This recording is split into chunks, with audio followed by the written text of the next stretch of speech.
Hello everyone, so how to make a voice call in Microsoft Teams. So not a video, just a voice call. So just go to calls here and then you need to type a contact you want to call to. You can see already suggested contacts and then just click on this call icon. And the voice call will start. So I'll just answer on my phone.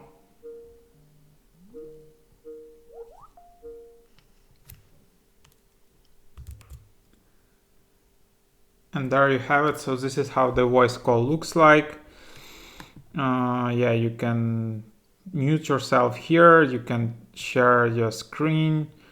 Yeah, there are different, and then you can switch to video here. And then there are more actions where there are different like options here. You can hold call, you can transfer, you can turn off incoming video, enter full screen and stuff like that. But to make a simple voice call, that's how you do it. Thanks for watching.